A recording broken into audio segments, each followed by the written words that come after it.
போயிட்டு போயிட்டு ஓகே போயிட்டு ஓகே.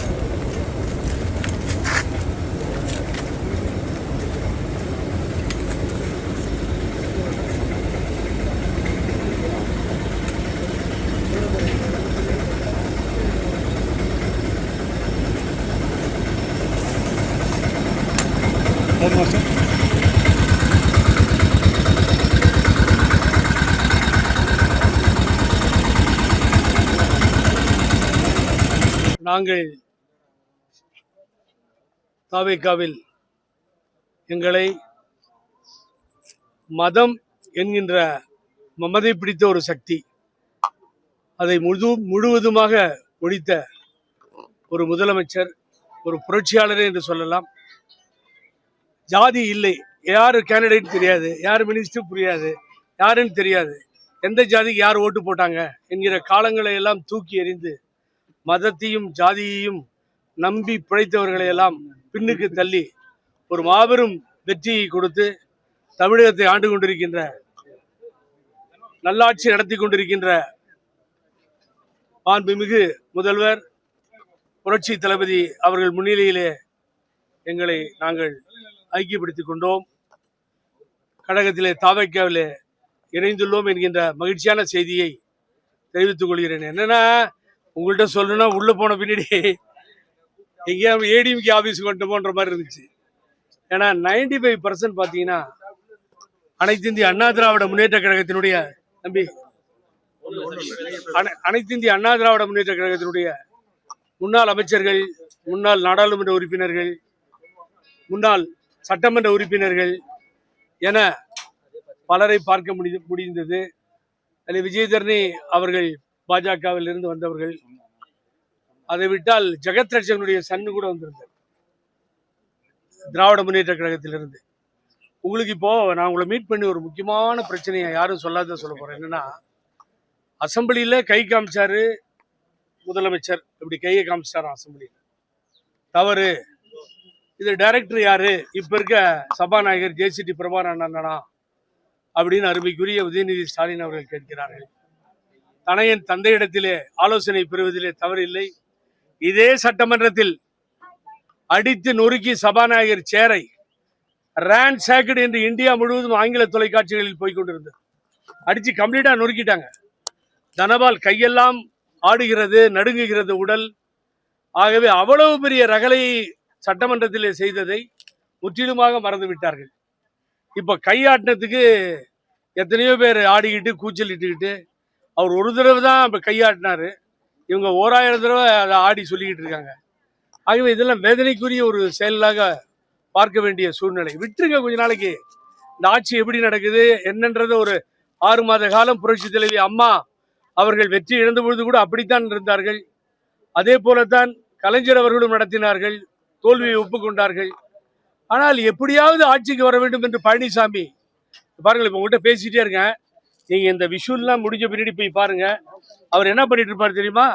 யார் யாரை கட்சி விட்டு எடுக்கிறது. ரோம் எரியும் போது அவருடைய மன்னன் பிடில் வாச்சிட்டு இருந்தானா நீரோ, அதுபோல கட்சி விட்டு எடுத்து எடுத்து எடுத்து எடுத்து அனைத்து இந்திய அண்ணா திமுகவை ஒழித்து விட்டார் பழனிசாமி. ஒரு ஸ்ட்ராங்கா இருக்குன்னு வச்சுக்கோங்க. மார்க்சிஸ்ட் கம்யூனிஸ்ட் கட்சி இருக்கு, பொலிட் பியூரோ இருக்கு, அமெரிக்காவில் ஒரு கட்சி இருக்கு, புதின் கண்டினியூஸா ரஷ்யாவில் இருக்காரு. அந்த கட்சியை ஒழிக்கணும்னா வேற யார்கிட்டையும் கொடுக்கவே வேணாம். அந்த கட்சியை நிரந்தரமா ஒழிக்கணும்னா பழனிசாமி கையில கொடுத்தா போதும். நிரந்தரமா ஒழிச்சு எல்லாத்தையும் ஷிப் பண்ணி விட்டுருவாரு. ஆகவே அந்த வேலையை அவர் பார்த்து கொண்டு அதிமுகவை முடித்து விட்டார்.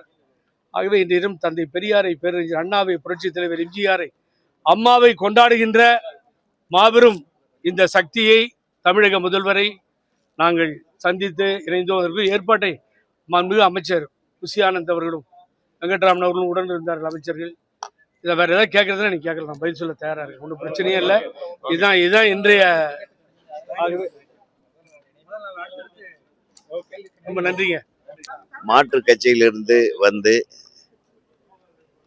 தாவேகாவில் இணைந்தவர்கள் எல்லாம் இன்று மாண்புமிகு தமிழக முதல்வர் திரு ஜோசப் விஜய் அவர்கள் வந்து தனிப்பட்ட முறையில் ஒவ்வொருக்கும் நன்றி கூறி எங்களுக்கு சால்வை அணிவித்து தனது மகிழ்ச்சியை பகிர்ந்து கொண்டார். இந்த மாதிரி ஒரு நிகழ்வு நம்ம எதிர்பார்க்கவே இல்லை. அவ்வளவு சந்தோஷமா ஒவ்வொருத்தர் கூடவும் டைம் எடுத்து அழகா பேசி எங்களை வரவேற்று அரவணைத்தது வந்து வேற எந்த கட்சியிலுமே இந்த மாதிரி நடந்திருக்க வாய்ப்பு இல்லை. ஒரு சிறப்பான வரவேற்பு எங்களை எல்லாம் அரவணைத்திருக்கிறார். நாங்கள் எல்லாம் அன்போடு அவரோடு பயணிக்க இருக்கிறோம். இதை விட நம்ம வேற என்ன வேணும் சொல்றது?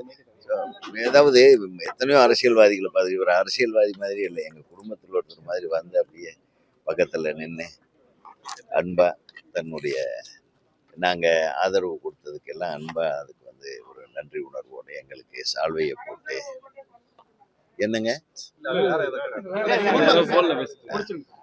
சொல்லுங்க. சினிமா சினிமா துறையில வந்து ஒரு குடும்பத்தோட கட்டுப்பாட்டுல வந்து கடந்த ஆட்சி காலத்துல விமர்சனங்கள்லாம் இருந்தது. இந்த சினிமா துறை வந்து ஆரோக்கியமா செல்வதற்கு இந்த மாதிரி கோரிக்கை வச்சிருக்கீங்களா? ஏதாவது பண்ணிருக்காரா? பண்ணி கொடுத்துருக்காரு?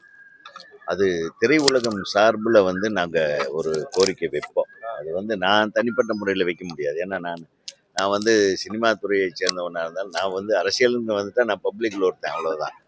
நான் அரசியல்வாதி மாதிரி ஆயிட்டேன். பட்டு இந்த நீங்கள் சொன்ன மாதிரி போன இதில் வந்து சினிமா துறை ஒரே ஒரு குடும்பத்தின் வசம் மாட்டிக்கிட்டு இருந்ததாக நீங்களே கேட்குறீங்க. அது உண்மைதான். நீங்களே சொல்கிறதுனால இப்போ பத்திரிக்காரங்களே அது கேட்கும்போது அந்த எந்த அளவுக்கு உங்களையும் பாதிச்சிருக்குன்னு தெரியுது. அந்த சுதந்திரம் என்பது வந்து திரைத்துறைக்கு வேணும். அது திரைத்துறை வந்து சுதந்திரமாக இயங்கணும். ஒருத்தர் கண்ட்ரோல்லையே டிஸ்ட்ரிபியூஷனும் ஒருத்தர் கண்ட்ரோல்லையே தியேட்டர்களும் எல்லாம் இருந்தது, கடந்த காலத்தில் இருந்தது. அது வந்து இனிமேல் நிச்சயமாக இருக்காது. தலைவர் விஜய் அவர்கள் அதை வந்து அனுமதிக்கவே மாட்டார். தியேட்டர்கள் வந்து எல்லா படங்களுக்கு இன்னைக்கு பார்த்தீங்கன்னா சின்ன சின்ன படங்கள்லாம் நல்லா ஓடுது. தியேட்டர்கள்லாம் சுதந்திரமாக மூச்சு விட ஆரம்பிச்சிருக்குன்றது இதை காட்டுது. ஸோ இந்த முயற்சி நிச்சயமாக தவேகாவின் ஆட்சியில் புதிய புதிய விஷயங்கள், மக்களுக்கான விஷயங்கள் முன்னெடுத்து அற்புதமான ஒரு ஆட்சியை நம்ம பார்க்க போகிறோம். அதுக்கு நாங்கள் எல்லாம் உடனிருந்து நாங்கள் எங்களால் என்னென்ன உதவிகரமாக அவங்களுக்கு நம்ம கரம் கொடுத்து அதை வந்து நம்ம கொண்டாடுவோமோ அதை கொண்டு போவோம். நன்றி கண்ணு.